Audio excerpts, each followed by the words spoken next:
Cuando la promesa de la educación gratuita parece centrarse en el financiamiento más que en la calidad, hay una universidad privada que nos recuerda que la excelencia es más que un simple eslogan, es el resultado de un constante proceso de mejora que no se logra de la noche a la mañana. Hablamos de la Universidad Mayor, la misma que en 2010 logró ser la primera universidad chilena acreditada en Estados Unidos. Hoy ratifica su calidad al conseguir una histórica reacreditación por 10 años y otros 5 años ante la Comisión Nacional de Acreditación en Chile. Lo recibimos con una tremenda satisfacción y con una gran responsabilidad. Disponer de una doble reacreditación, tanto en Chile como en Estados Unidos, hacen ver de que los procesos de mejoramiento de la calidad en el sistema universitario son posibles.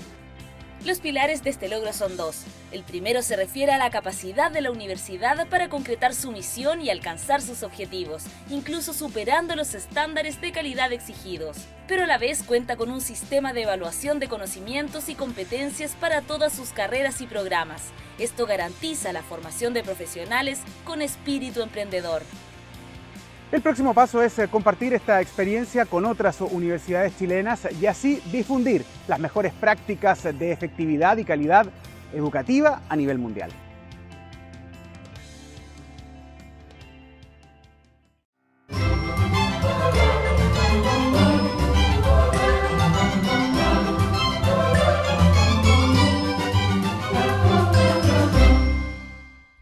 Hola a todos, ¿cómo están? Soy el profe Tomás. Vamos a hacer la última patita que nos queda para revisar el módulo común de física. Acuérdense, estamos revisando el módulo común. Lo voy a escribir en el chat. Estamos revisando el módulo común. Ya escribí Stamok, pero bueno, se entiende igual. En fin. La cosa es que habíamos quedado, bueno, si se acuerdan, voy a hacer un repaso pequeñito hacia lo que habíamos visto. Vimos... Esta es la clase anterior, está en YouTube, por ejemplo, para los que no están cachando. Lo que yo hice fue tomar el temario de DEMRE, ¿cierto? Lo pegué acá en esta pantalla y vamos a ver punto por punto qué cosas hay que saber para la prueba, ¿ya? Esto es para que tengamos como claridad ante lo que nos van a poder preguntar y qué cosas tenemos que saber. Nos vamos a ir siempre con la habilidad que tenemos que saber y luego el contenido. Por ejemplo, describir significa que nosotros tenemos que saber en qué consiste para nosotros poder reinterpretarlo y, bueno, explicarlo. Pero en cambio, cuando uno dice aplicar, nos preguntan, uno tiene que pensar al tiro en que van a preguntarnos una fórmula en la que tengamos que poner números, ¿sí? Entonces, hicimos ejercicios de la aplicación de la ley de Newton. Luego hicimos ejercicios de... describimos el movimiento, ¿cierto? Movimiento uniforme rectilíneo, acelerado y no acelerado. Y la representación gráfica, porque es lo que nos pregunta DEMRE, ahí sale representación gráfica. Esto fue lo último que hicimos la semana pasada. Y terminamos en la conservación del momentum lineal. Comencemos en esta porque no la alcancé a explicar muy bien porque estamos terminando la clase, un poco apurados. Por lo tanto, no se entendió muy bien, creo yo. Es importante entender esto, así que lo vamos a explicar de nuevo. El señor DEMRE nos dice que hay que aplicar la ley de conservación del momentum lineal para explicar diversos fenómenos. Entonces, vamos a explicar primero por qué se conserva el momentum lineal, qué es el momentum lineal y cómo lo aplicamos a diversos fenómenos. El típico fenómeno que se usa es el choque, así que vamos a hacer un choque. El momentum lineal es la cantidad de movimiento que se define como la masa multiplicada por su velocidad. O sea, se refiere a que hay una masa que está en movimiento y el producto de la cantidad de masa con la cantidad por la velocidad es una cantidad de movimiento, ¿sí? Mientras más masa tengo, más cantidad de movimiento tengo, y mientras más rápido voy, la misma historia, más cantidad de movimiento, ¿ya? Entonces, chiquillos, ¿qué significa que se conserve el momentum lineal? Pasa que el momentum lineal puede cambiar, ¿sí? ¿A qué se refiere con eso? Que yo claramente puedo hacer que una partícula, por ejemplo, cambie su velocidad, ¿cierto? O sea, que cambie esta velocidad. También puedo incluso hacer que cambie su masa. Si le pongo más masa o le quito masa, va a cambiar su masa, por lo tanto va a cambiar su cantidad de movimiento. Nos preguntan si el momentum lineal es de dinámica o cinemática. La dinámica corresponde al juego de fuerzas y la cinemática corresponde al juego de ecuaciones de movimiento. Esto es como algo intermedio, va entre las dos. Es como el paso previo hacia la dinámica, pero es un paso posterior a la cinemática. Y por eso es distinto, es momentum lineal. Ahora hay que entender que nosotros le tenemos que poner nombre a todo. Entonces nosotros decimos que este cambio, le vamos a llamar delta. Acuérdense que cada vez que vean un delta, significa cambio. O sea, final menos inicial. Ese cambio de momentum le vamos a llamar impulso. Y está representado por una fuerza aplicada en un cierto tiempo. Entonces, yo tengo una pelota moviéndose, y para cambiar el movimiento de la pelota, tengo que aplicarle fuerza. ¿Cierto? Le aplico una fuerza, cambio su movimiento, y si aplico la fuerza durante mucho tiempo, va a cambiar mucho su movimiento. Ahora, ¿qué pasa en los choques? En los choques, el tiempo es cero, básicamente. O sea, yo voy acá con mi mano, choco la otra mano, y ese instante que dura, el instante que dura este choque es casi cero. Por lo tanto, este número acá es cero. Entonces el cambio en el momentum lineal es cero. Recuerden qué significaba este delta. Este delta significaba final menos inicial. Y como dijimos que el tiempo es cero, este de acá es cero. Entonces final menos inicial es igual a cero. De ahí que sale que el momentum inicial es igual al momentum final. Por lo tanto se conserva el momentum. Cuando uno dice que la casa se conserva bien o que alguien se conserva bien, es porque desde la última vez que lo viste no ha cambiado. O sea, se conserva. ¿Sí? La persona final es igual a la persona inicial. ¿Sí? Cuando uno no sabe conservar, no sé, el teléfono celular, es porque el estado del celular al final es distinto del estado del celular al principio. Por eso no se conserva. Cuando se conserva bien es porque son iguales al principio y al final. Ahora vamos a la aplicación, porque el DEMRE nos pide una aplicación de la ley del momentum lineal, ¿cierto? ¿Cómo lo aplicamos? Entonces tenemos que saber estas dos cosas. Cómo se escribe el momentum y cómo es la ley de conservación.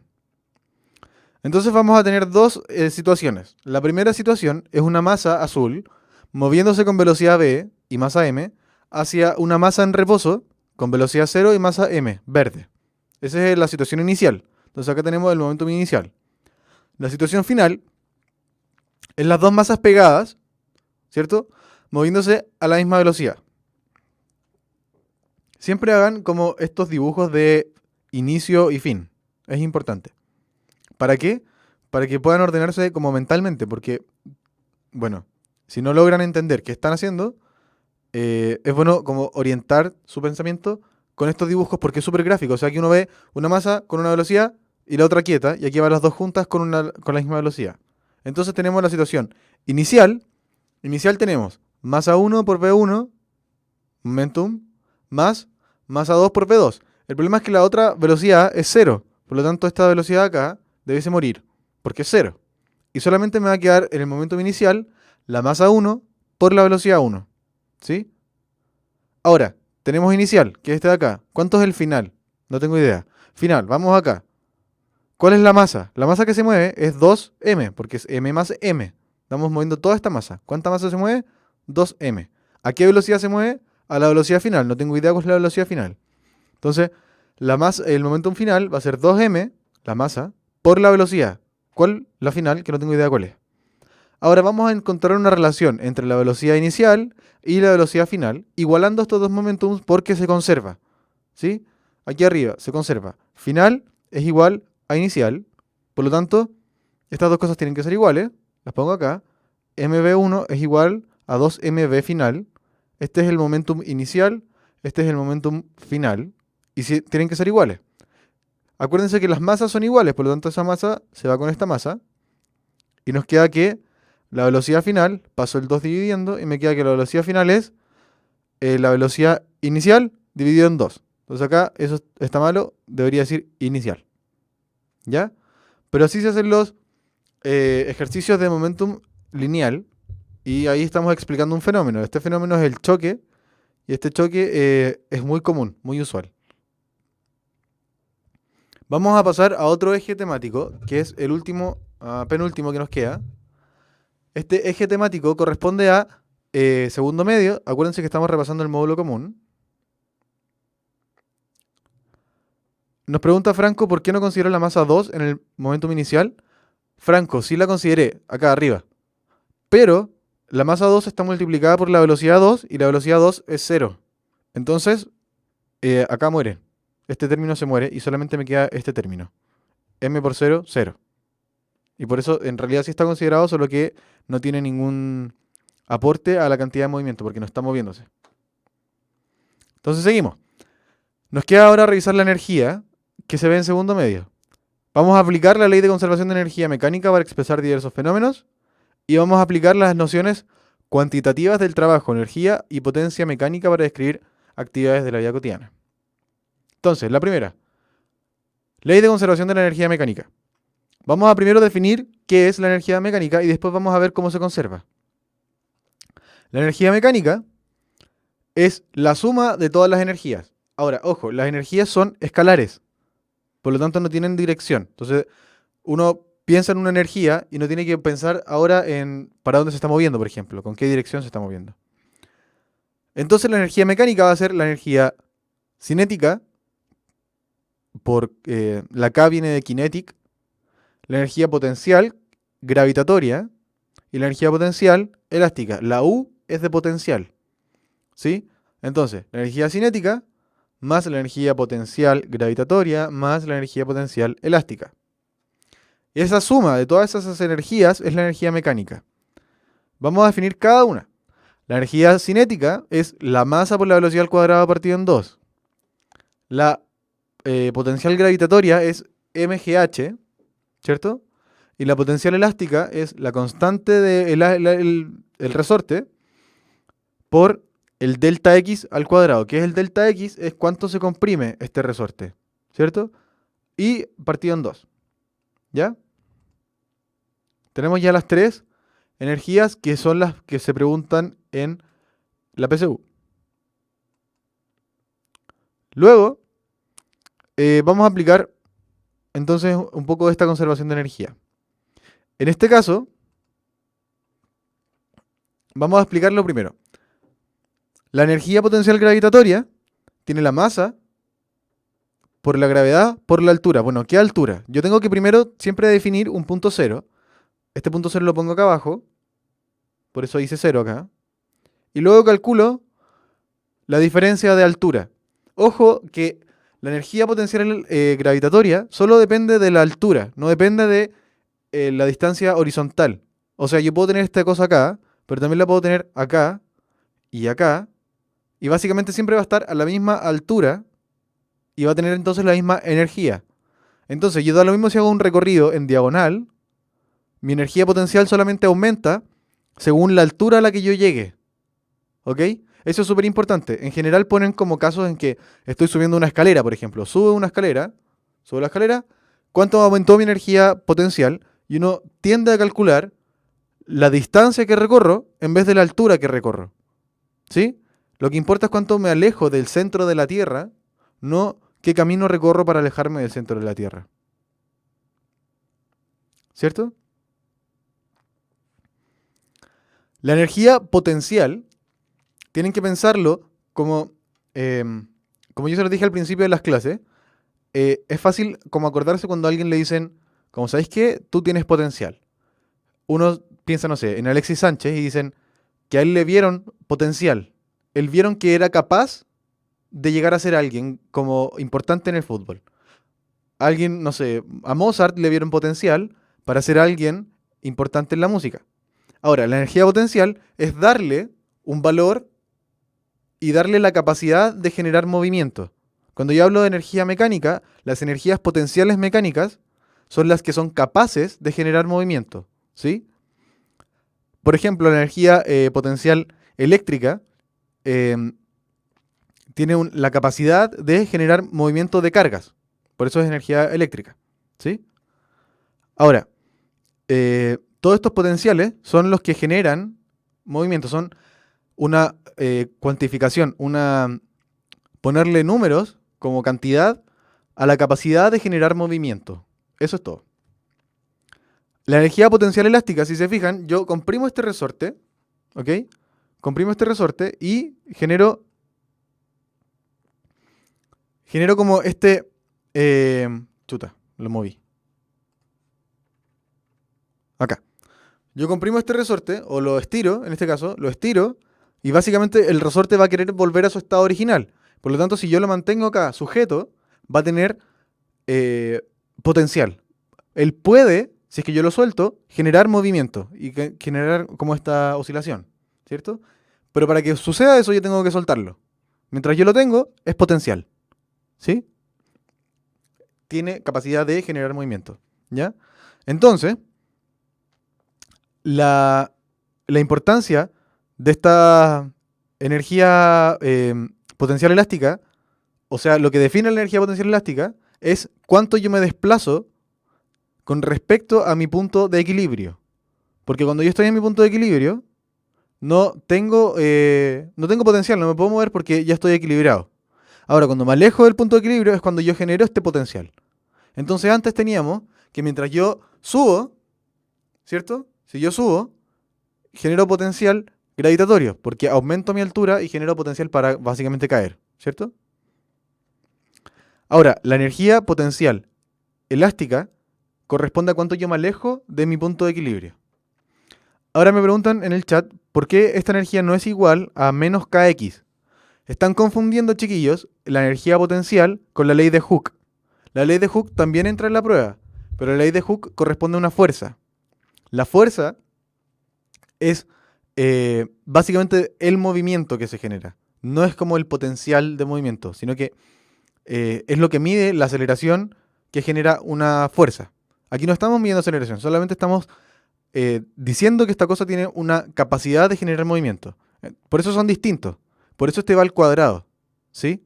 La energía es kx cuadrado partido en 2 y la fuerza, la ley de Hooke, es menos k por el x, por cuánto me desplazo, ¿ya? Cualquier duda lo pueden revisar en la clase, en el primer repaso creo que hice. No sé si fue el primero o el segundo, pero están los videos en YouTube y los pueden revisar bien. Ya, pues entonces volvemos a esta cuestión de la energía mecánica. La energía mecánica, de nuevo, es la suma de todas estas cosas. La cinética es ya cuando la masa, el cuerpo se está moviendo, ¿cierto? mv cuadrado partido en 2.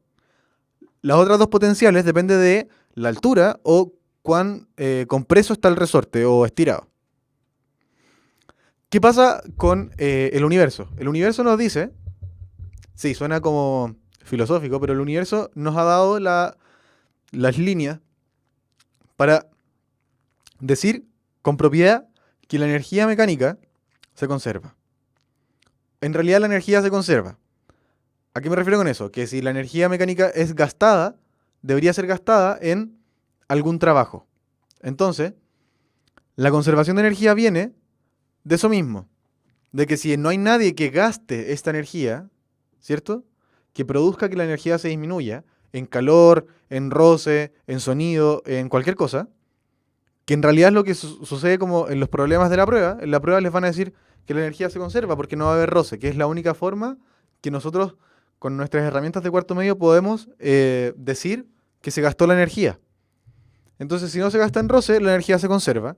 Por lo tanto, no cambia. Se conserva, no cambia. Inicial igual final, ¿sí? Ahora vamos a ver un ejemplo. Entonces, este caballero tiene acá este saco, ¿cierto? Este saco en este caso tiene potencial 0 porque está en el suelo, altura 0, h 0, y tiene cinética 0, ¿cierto? Porque no se está moviendo, no tiene velocidad. Él va a ejercer un trabajo, le va a dar energía a esta masa, ¿sí? La levanta. Cuando la levanta llega a un punto arriba en el que está a una altura h, y por lo tanto su energía potencial es m por g por h, ¿sí? No tiene velocidad, por lo tanto no hay energía cinética, y como no hay resortes, tampoco hay energía potencial elástica. En el último, al caballero se le corta esta cosa, ¿sí? Y cae libremente. El señor ya deja de darle energía porque no hay un lazo. Ahí la cuerda se rompió, entonces no puede darle energía a este sistema. Ya le entregó la energía que quería entregarle. Por lo tanto, este sistema quedó aislado. Entonces, si siguen con el mouse, acá, esta masa quedó aislada y va a comenzar a bajar. Y en este descenso, tiene que conservar la energía, ¿sí? Entonces, mientras va bajando, va perdiendo altura, ¿sí? Y esa pérdida de altura va generando que la velocidad aumente. Entonces, mientras más abajo está, más energía se transformó en cinética. Cuando estoy arriba, no tengo energía cinética. Luego bajo hasta la mitad, y la mitad de la energía potencial se tiene que haber transformado en energía cinética. Y así. Si bajo 3/4, bueno, 3/4 se transformaron en energía cinética. Y así. Hasta que llego al final con la velocidad máxima. ¿Ya? Eso es como lo conceptual de la conservación de energía. Ahora, pasemos a la siguiente. ¿Qué pasa con el trabajo? Lo que les dije recién. La única forma de gastar esta energía es generar un movimiento que use esta energía. ¿Sí? En la prueba, deberían saber las 3 energías que les puse y la energía eléctrica, el potencial eléctrico. Pero eso no se pregunta como energía potencial, sino se pregunta como voltaje. También lo pueden revisar en las clases que hemos hecho. El repaso de esta vez es solamente el módulo común, así que nos vamos a ceñir a eso, pero pueden verlo en el temario del DEMRE. O sea, métanse en la página del DEMRE, ponen temario física y les van a salir estos mismos tickets con ese mismo lápiz que está ahí arriba. Para que puedan como ver qué cosas entran bien. Que ahora en este momento no me acuerdo. Entonces, volvemos. El trabajo es cómo se gasta esta energía, esta capacidad de generar movimiento, y se define como una fuerza aplicada a una cierta distancia. O sea, yo genero movimiento, ¿sí? Este movimiento hace que yo mueva un cuerpo, muevo un cuerpo, ¿sí? Una cierta distancia. Entonces estoy acá y me muevo hasta acá. Avancé toda esta distancia mientras yo aplicaba una cierta fuerza, como el caballero acá, que subió acá subió esta cosa, le aplicó una fuerza, una cierta distancia y aumentó su energía. ¿Sí? La misma historia. Entonces, vamos a tener distintos tipos de trabajo. ¿Por qué? Porque el trabajo positivo o negativo depende si es que yo le estoy dando o el sistema está perdiendo energía. ¿Qué sistema? Bueno, este de acá. Entonces tenemos que ver 2 tipos de trabajos. El trabajo positivo es cuando la fuerza y la distancia que se recorren tienen el mismo sentido. Por ejemplo, acá, el señor lo está levantando, ¿cierto? Entonces la distancia va hacia arriba. El camino se recorre hacia arriba. Voy subiendo. ¿Cuál de las 2 fuerzas va hacia arriba? La fuerza que aplica el señor va hacia arriba, por lo tanto el trabajo de esa fuerza es positivo. Va a ser negativo si los signos son contrarios, o sea, si tienen distintos sentidos. O sea, yo avanzo hacia arriba, ¿cierto? Avanzo hacia arriba y la distancia, perdón, avanzo hacia arriba y la fuerza del peso siempre apunta hacia abajo. Como son signos distintos, van en sentidos distintos, el trabajo del peso es negativo. ¿Ya? Nos preguntan si el cálculo de trabajo es vectorial. Sí, el cálculo de trabajo es vectorial. Pero acuérdense que ustedes no les pueden preguntar por senos ni cosenos. Por lo tanto, no tienen las herramientas para saber el trabajo vectorial que se puede hacer con estas cosas. ¿Sí? Por lo tanto, tenemos que aprendernos estas leyes que básicamente tienen mucho sentido. O sea, si yo estoy haciendo una fuerza hacia abajo, pero finalmente me estoy desplazando hacia arriba, claramente mi trabajo es negativo. En cambio, si yo hago la fuerza para arriba y me desplazo hacia arriba, mi trabajo es positivo.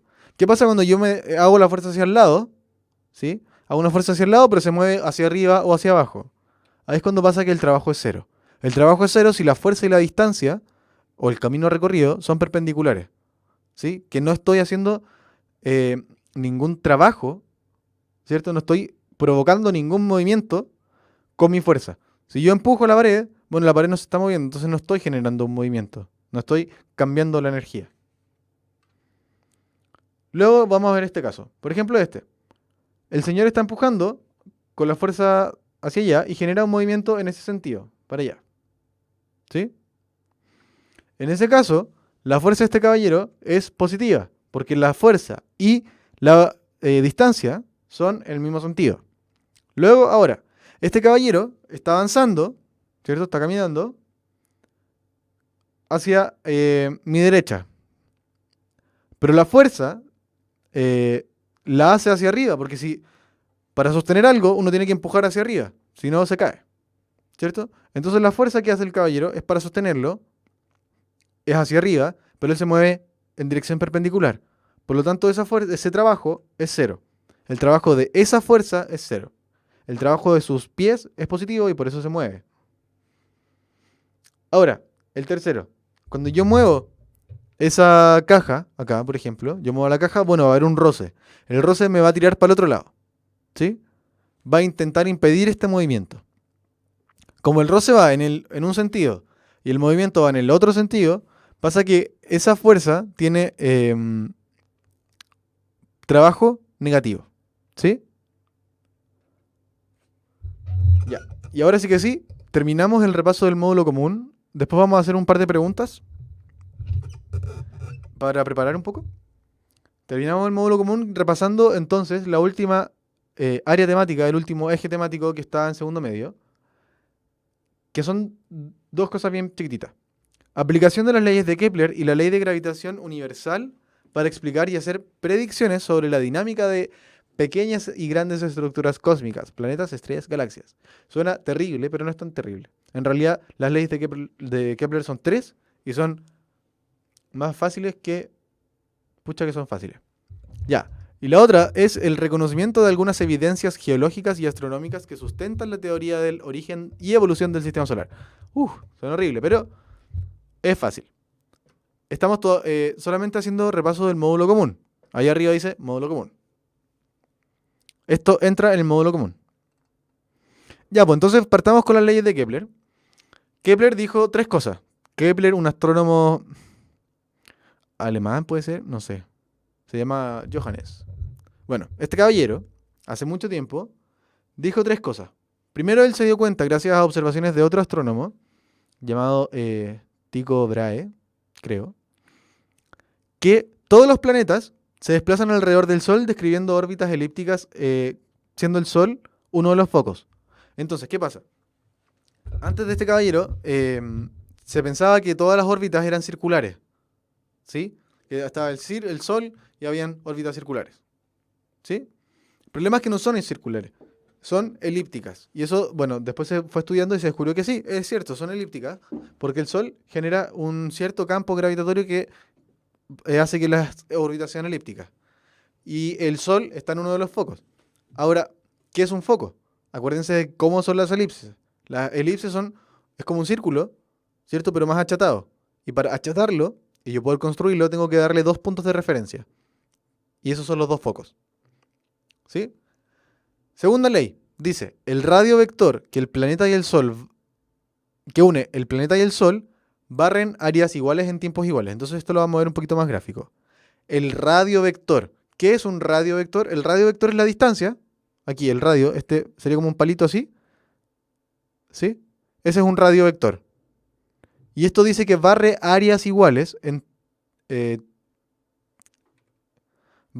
áreas iguales en tiempos iguales.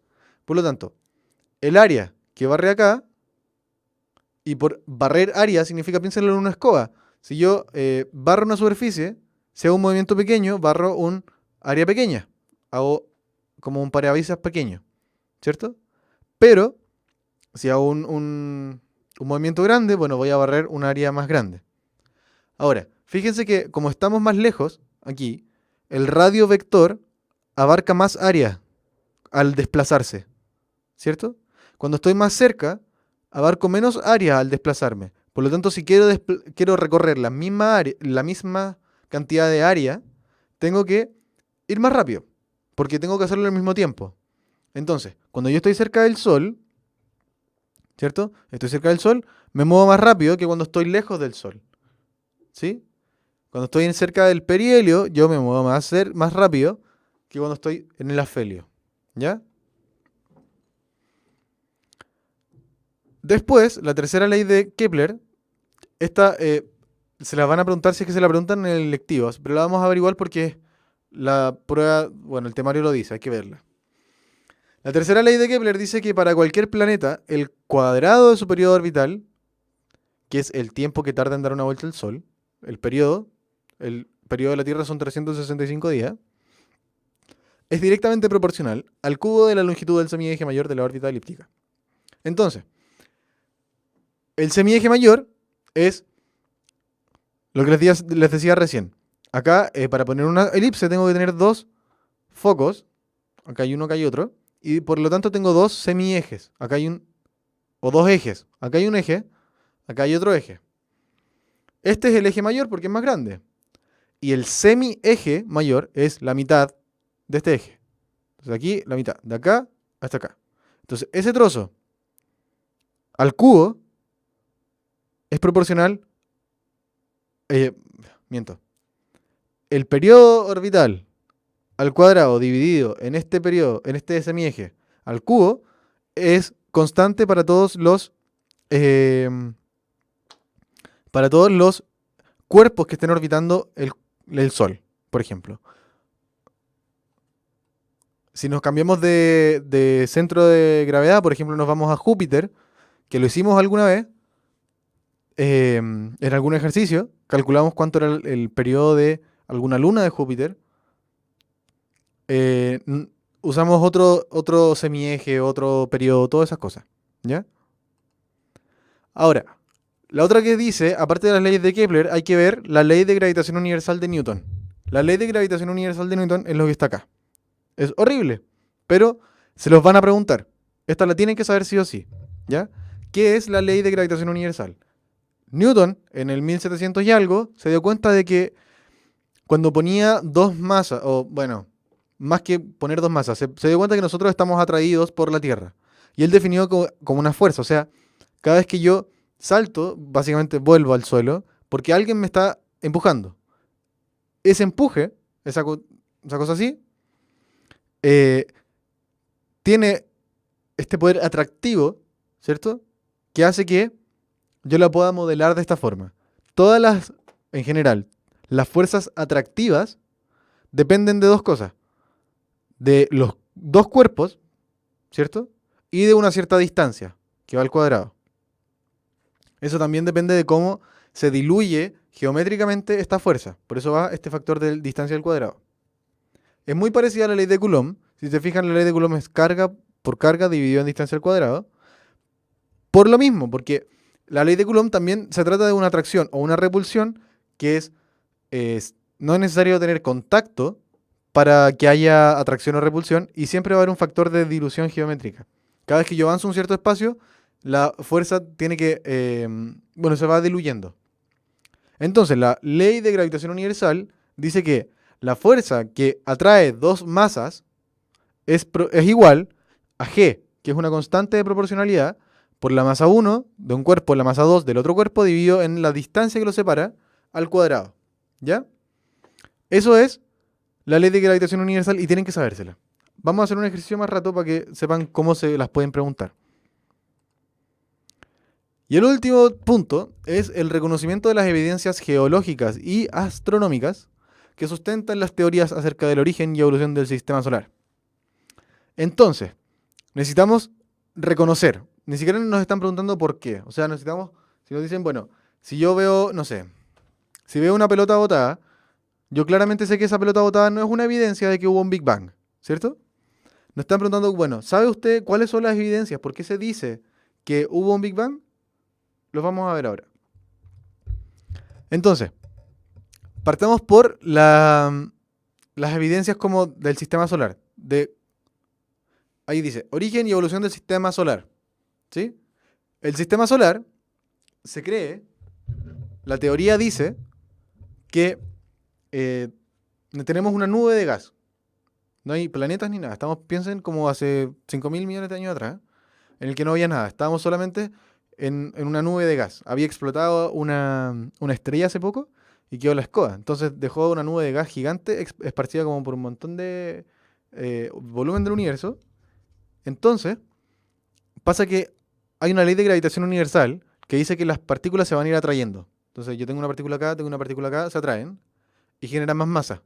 Se van juntando. Y mientras más masa, más atracción. Porque si se fijan acá, mientras más masa, bueno, el producto de estas dos cosas va a ser más grande. Entonces tengo una masa que va creciendo, va creciendo, va creciendo. Y acuérdense que siempre la gravedad, nos preguntan si hay gravedad repulsiva, y que yo sepa, no hay gravedad repulsiva, por lo menos para esta prueba. En esta prueba no va a entrar esa gravedad repulsiva, que yo no conozco. No sé si existe, yo creo que no. De hecho, no. Bueno, da lo mismo. La cosa es que estas cosas se van a ir atrayendo, ¿cierto? Se traen, se traen, se traen, y va creciendo esta pelota, que finalmente se va a convertir en una especie de disco. ¿Sí? Porque esto originalmente, claro, no era una nube quieta, esta nube estaba girando, tenía un cierto giro.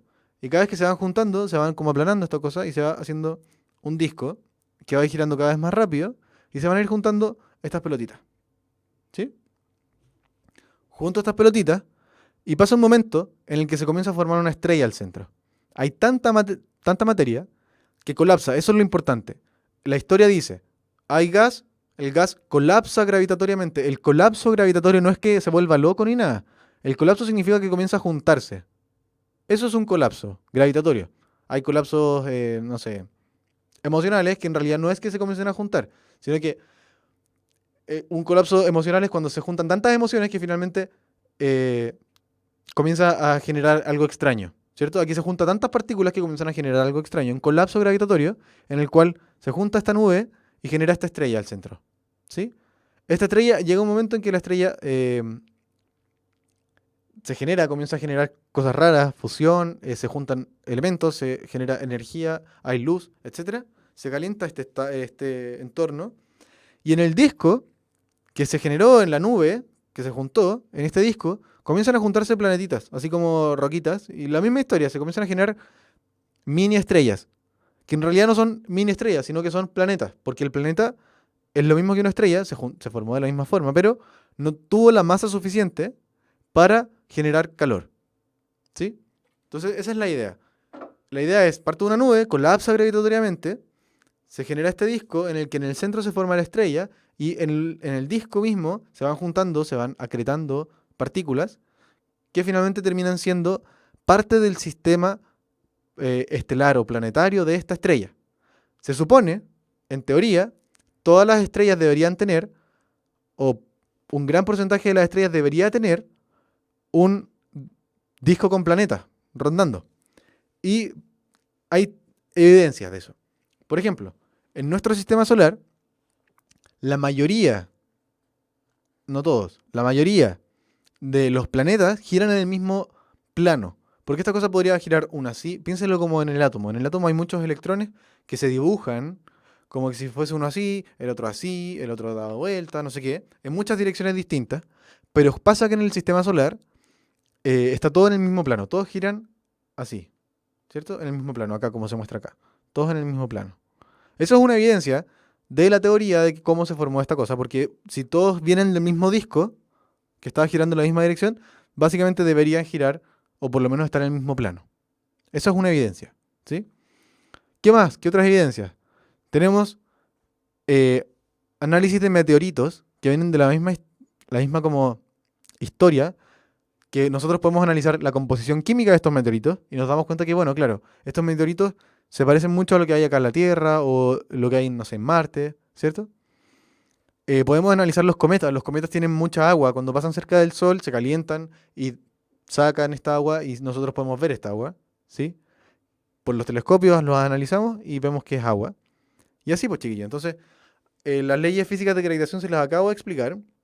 Y ya tenemos entonces resuelto el problema de las teorías del origen del sistema solar y la evidencia geológica y astronómica. ¿Ya?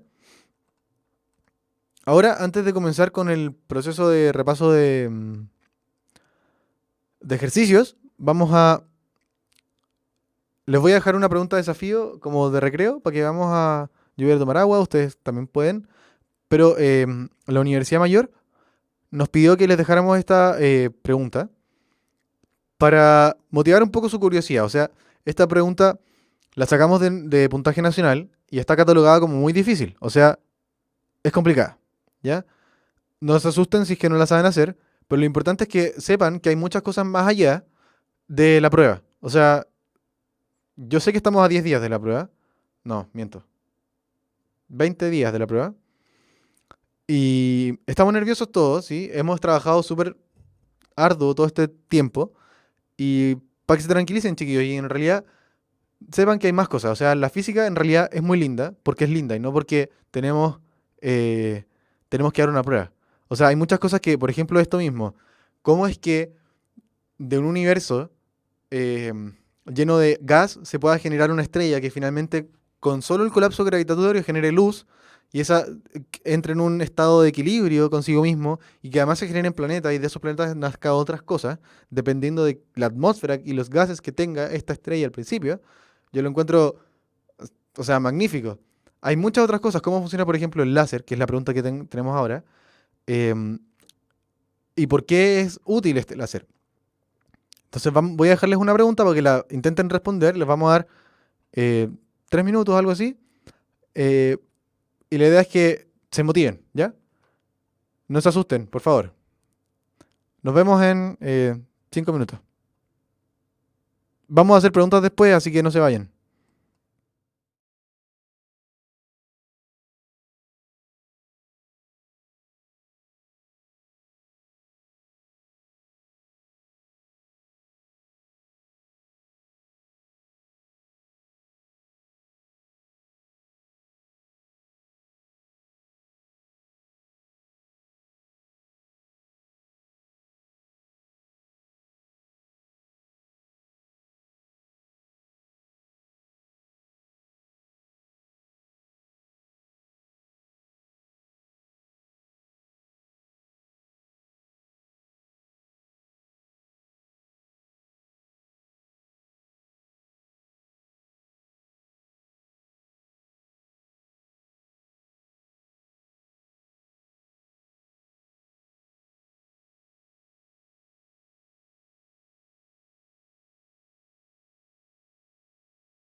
Ya, chiquillos, volví.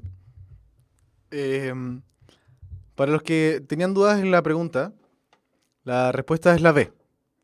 Amigos, la respuesta es la B. El láser, como dicen por ahí en el chat, es una onda electromagnética, por lo tanto viaja igual que la onda electromagnética. Y las ondas electromagnéticas son luz. Entonces las microondas son ondas electromagnéticas, por lo tanto también es luz. Los rayos X también son luz y bueno, así un montón de cosas. Por lo tanto, las otras dos eran verdad. La luz en realidad puede viajar grandes distancias, independiente si es láser o no, ¿sí? Pero lo bueno es que el láser, debido a sus características de estar en fase o este proceso de estar solamente en una longitud de onda, es súper intensa, se van como aumentando la intensidad. Por lo tanto, eh, reduce poco su intensidad en el viaje, ¿sí? Y debido a que podemos modular la frecuencia, podemos transportar mucha información. Por lo tanto, la respuesta era la B.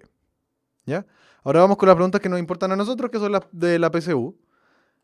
Estas preguntas las saqué del modelo de PSU 2014. Este año se dio un modelo PSU, ¿sí?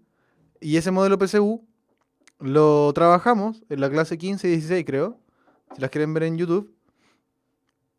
Y ahora tomé el del año antepasado, del año 2000, perdón, del año pasado. Y bueno, tomé ese modelo y comenzamos a trabajarlo. Entonces, vamos a esperar un poquito, porque creo que se cayó esto.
Ya, ahora sí.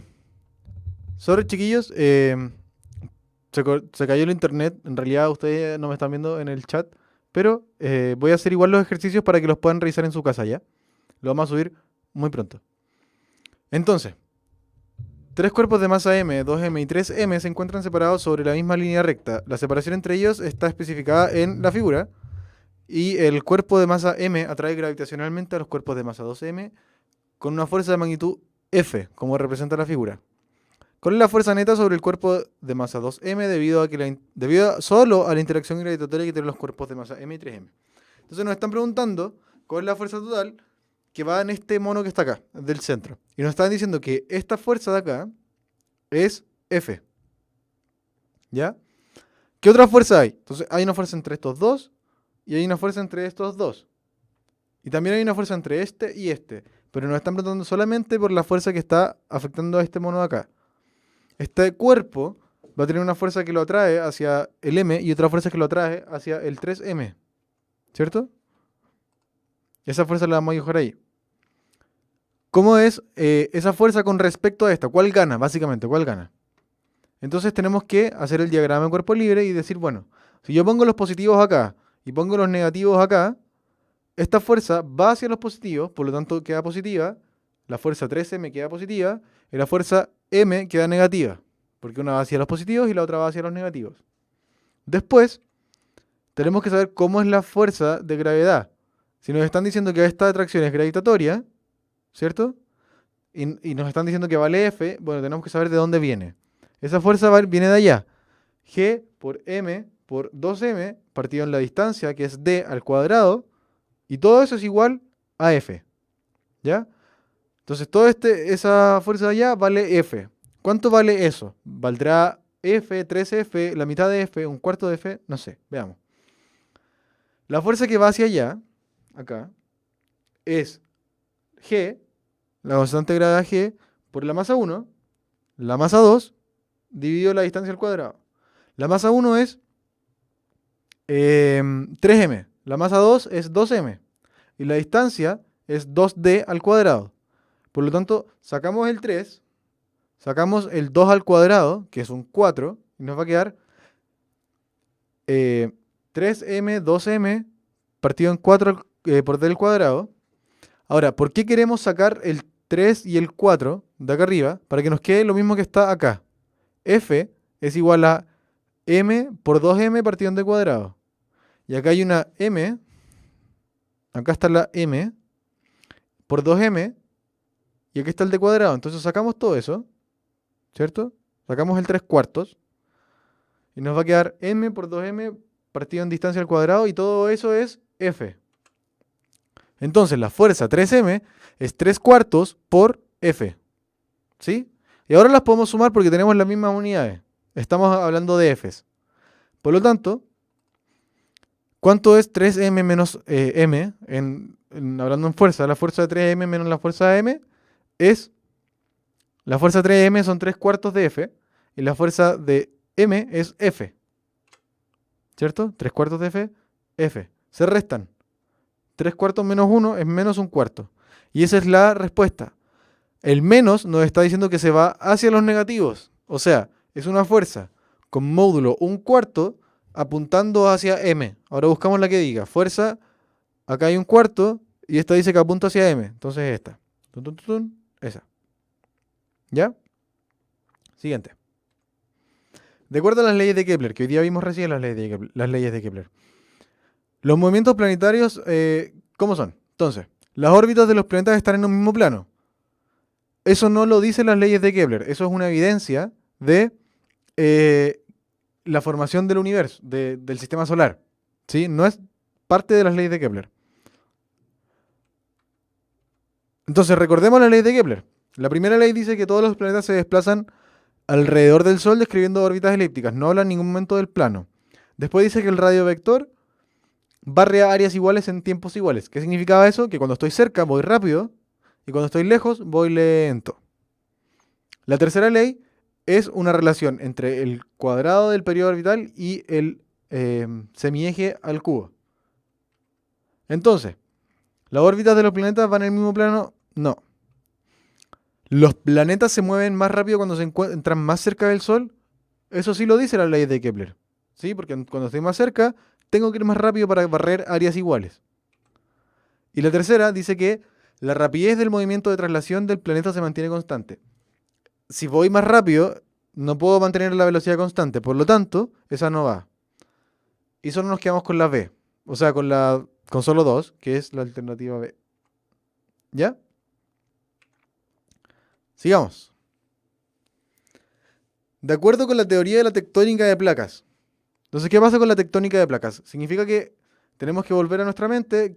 Cuando nos hablan de tectónica de placas, es un manto caliente lleno de convección que va haciendo que se mueva el líquido que está dentro de la Tierra. Y lo que está en la capa superficial, le llamamos nosotros litósfera y se mueve dentro de esta superficie. Y ese movimiento de la astenosfera genera estas placas, ¿cierto? Entonces, ¿qué pasa con estas placas? Estas placas se están moviendo, ¿cierto? Hay placas en las que chocan de manera convergente y hay placas en las que divergen. Cuando yo choco de manera convergente, claramente una se hunde debajo de la otra y, bueno, disminuye en su tamaño. Entonces, en los bordes convergentes de las placas aumentan su tamaño. Entonces, vamos, convergencia, se junta una sobre la otra y difícilmente puedo aumentar el tamaño si es que en realidad no estoy generando más material, ¿cierto? Entonces la sacamos, no va. B. La distancia entre dos puntos situados en la misma, perdón. La distancia entre dos puntos situados en placas distintas permanece constante. Estamos en dos placas distintas. Entonces mis dedos, por ejemplo este dedo, el meñique, como me estoy moviendo, o junto o me separo, pero nada permanece constante. La distancia entre estos dos puntos no permanece constante. No hay nada que permanezca constante. C. El área de cada placa ha permanecido constante durante el tiempo. La misma historia. Yo me hundo o me separo y generalmente o disminuyo mi tamaño o aumento mi tamaño, generando nuevo material. Por lo tanto, el área, la superficie, cambia. No hay constantes. Después vamos con la D.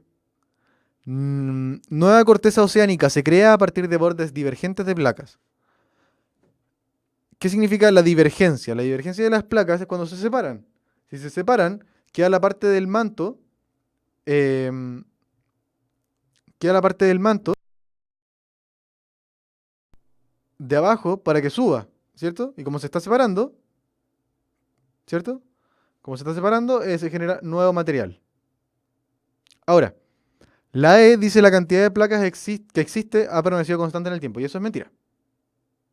¿Sí? Porque cuando yo voy chocando, pum, voy rompiendo las placas, ¿cierto?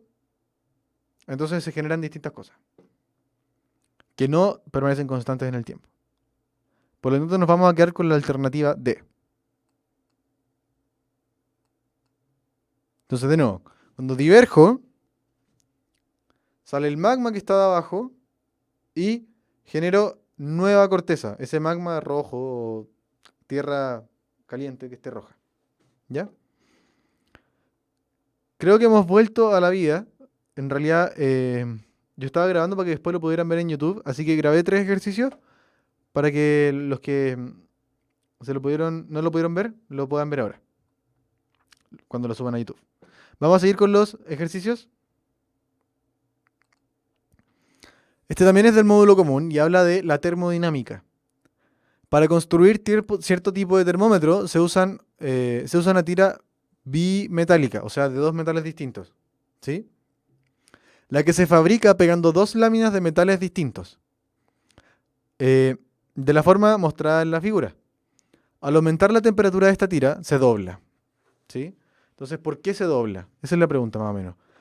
Este fenómeno puede ser explicado por la diferencia entre los calores específicos de ambos metales, lo que genera bueno, expliquémoslo nosotros. Antes de irnos con esto, expliquémoslo nosotros. Si aumenta la temperatura, ¿cierto? Va a haber un cambio en dos cosas. Va a cambiar el calor que tiene, o sea, la energía interna de esta barra, pero también va a cambiar el largo de la barra, ¿sí? Esos son los efectos que produce el calor. El calor produce aumento la temperatura produce aumento de calor y produce aumento de tamaño, ¿sí? Entonces, en este caso, no nos sirve el aumento de calor porque eso nos genera un cambio en el tamaño. Entonces el calor específico que va ligado al calor no lo vamos a usar. No tiene sentido porque el calor específico es cómo yo recibo la temperatura que me llega para poder absorberla. ¿Ya? Lo que nos importa ahora no es cómo yo absorbo la energía, sino que cuánto me dilato, cuánto aumento mi tamaño una vez que recibo esa energía o esa temperatura. Y la dilatación tiene un coeficiente de dilatación. Y eso es lo que nos dice si un material se aumenta mucho su tamaño o aumenta poco su tamaño. ¿Ya? Eso es lo que tenemos que buscar en esta respuesta. Entonces la primera dice, este fenómeno puede ser explicado por 1. La diferencia entre los calores específicos de ambos metales. No nos sirven los calores específicos. ¿Por qué? Porque el calor específico solamente nos dice cuánto calor absorbe. ¿Cierto? Entonces, lo que genera que hay una diferencia de temperatura mayor en uno que en otro. Eso es verdad. Si yo miento, la diferencia de temperatura siempre es la misma. Lo que va a cambiar es la cantidad de calor. ¿Sí? La temperatura siempre va a ser el mismo. O sea, el delta de temperatura va a ser el mismo para los dos. Lo que va a cambiar es cuánta energía absorbe cada una de ese cambio de energía.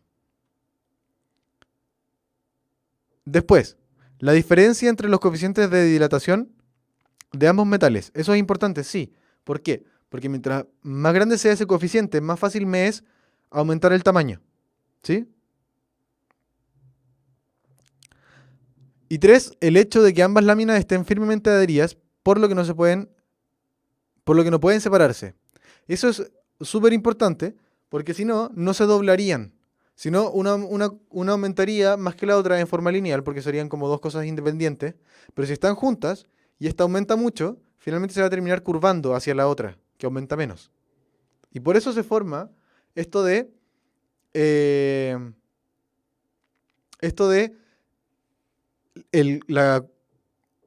la tira se doble cuando aumenta la temperatura. ¿Ya?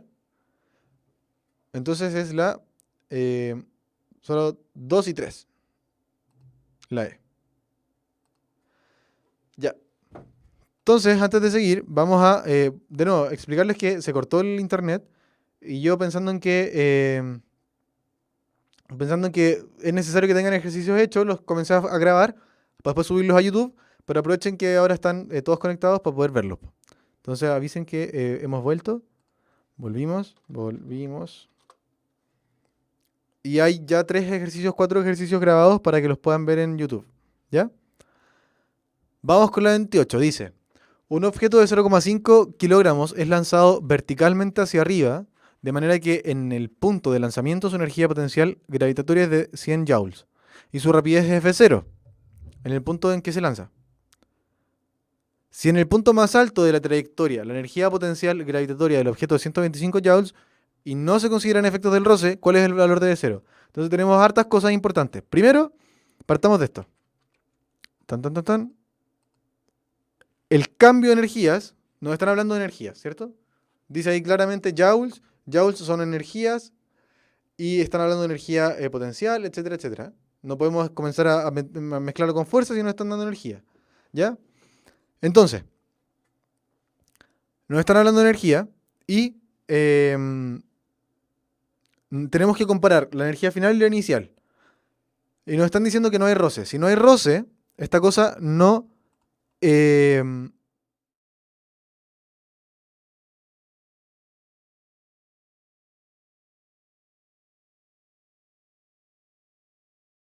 Entonces, este número acá es 0.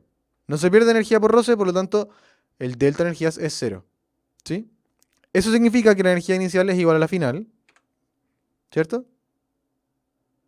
Y por último, vamos a ver cuál es la energía final, cuál es la energía inicial, igualarlas y despejar la constante, lo que nos piden. ¿Sí? Entonces, la energía cinética, la energía inicial va a ser igual a la energía cinética más la energía potencial, siempre. Y si hubiese un elástico, bueno, un resorte, le ponemos la energía potencial elástica. En este caso es solamente cinética y potencial. Y al inicio nos dicen que es mv0 cuadrado, partido en 2, más 100 joules de energía potencial. En el momento final nos dicen que está la cinética y la potencial, pero la cinética es 0 porque cuando estoy en el momento más alto es porque me detuve. Si no me detuviera, seguiría subiendo y no sería el más alto, ¿cierto? Eso es importante. Siempre va a ser cinética más potencial, pero en el momento final, en este caso, la energía cinética es 0 porque dejo de subir, ¿cierto? Y llego a mi máximo de energía potencial, que es 125 según lo que dice este enunciado. Ahora los tengo que igualar. Energía inicial es igual a la energía final. Recordamos que la energía cinética potencial, perdón, que la energía inicial es la cinética y la potencial, y en el caso inicial es mv0 cuadrado partido en 2 más 100 joules. La energía final son solo 125 joules. Los igualo porque es lo que tengo que hacer acá arriba. 125, 100, y tengo que despejar la velocidad. ¿Con qué velocidad tengo que salir para llegar a 125 joules de energía potencial? Paso restando, me quedan 25 joules, ¿cierto? Paso el 2, paso el m, ¿cierto? Ahora acá, divido por m, que son 0.5, ¿cierto? Paso multiplicando el 2 y me queda la velocidad al cuadrado. Lo saco la raíz cuadrada y nos queda que son 25 por 2 dividido en 0.5 en raíz cuadrada, y eso es 10 metros por segundo. Entonces la respuesta es B. 27. Y ahí esta es la última que vamos a hacer. Se lanza verticalmente hacia arriba una bolita, la cual vuelve al punto de partida. Ahora sí se considera el roce, ahora sí hay roce. Se puede asegurar que en el instante de lanzamiento y en el instante que vuelve al punto de partida, la bolita tiene la misma que. Tiro algo, sube, ¿cierto? Sube, pero hay roce, lo frena. Sube, luego baja, lo frena y llega a la misma altura. En este momento, en el momento en que pasa por la misma altura, ¿qué cosa se mantiene igual? La energía mecánica es la energía total, ¿cierto? Por lo tanto, no se puede mantener igual si es que se pierde energía por el roce, ¿sí? Hay un delta de energías que se pierde por el roce, por lo tanto la energía no es la misma. La energía mecánica inicial no es la misma. Por lo tanto, la energía total no se conserva. La energía cinética corresponde a qué velocidad lleva en el momento en que pasa por algún punto. Como les dije recién, hay roce. Y el roce lo que hace es frenar, por lo tanto va a disminuir su velocidad. En ese punto entonces no vamos a tener la misma velocidad porque hay roce. Pero la energía potencial gravitatoria corresponde a la altura. Entonces, si yo pongo una altura acá, tiro la pelota hacia arriba, sube, baja y pasa por el mismo lugar, ¿cierto? Si pasa por el mismo lugar, tengo la misma altura en 2 puntos. Y tengo la misma energía potencial porque la energía potencial depende de la altura. Entonces, la energía potencial es la única que se va a conservar. Porque depende de la altura. Y no depende si hay roce o no. Entonces, ahí quedamos con la alternativa B. Entonces, vamos a dejarlo hasta acá. La próxima semana, como es la última clase antes de la prueba, vamos a hacer solo ejercicios de... Vamos a hacer solo ejercicios, ¿ya? Como una gran como pincelada de muchos ejercicios del módulo común, y al final, si es que alcanza el tiempo, vamos a hacer del módulo electivo, ¿ya? Eso, chiquillos, nos vemos la próxima semana y que estén muy bien. Los invito antes de irnos a ver el video de la Universidad Mayor que nos está ayudando con esto de las clases, ¿ya? Nos vemos la otra semana, chiquillos, así que ánimo, yo sé que ustedes pueden, concéntrense y denle bueno, si no queda nada. Nos vemos. Cuando la promesa de la educación gratuita parece centrarse en el financiamiento más que en la calidad, hay una universidad privada que nos recuerda que la excelencia es más que un simple eslogan. Es el resultado de un constante proceso de mejora que no se logra de la noche a la mañana. Hablamos de la Universidad Mayor, la misma que en 2010 logró ser la primera universidad chilena acreditada en Estados Unidos. Hoy ratifica su calidad al conseguir una histórica reacreditación por 10 años y otros 5 años ante la Comisión Nacional de Acreditación en Chile. Lo recibimos con una tremenda satisfacción y con una gran responsabilidad. disponer de una doble reacreditación, tanto en Chile como en Estados Unidos, hacen ver de que los procesos de mejoramiento de la calidad en el sistema universitario son posibles. Los pilares de este logro son dos. El primero se refiere a la capacidad de la universidad para concretar su misión y alcanzar sus objetivos, incluso superando los estándares de calidad exigidos. Pero a la vez cuenta con un sistema de evaluación de conocimientos y competencias para todas sus carreras y programas. Esto garantiza la formación de profesionales con espíritu emprendedor.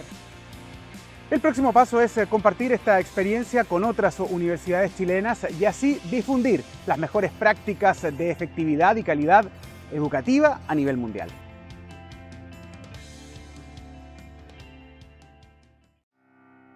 Cuando la promesa de la educación gratuita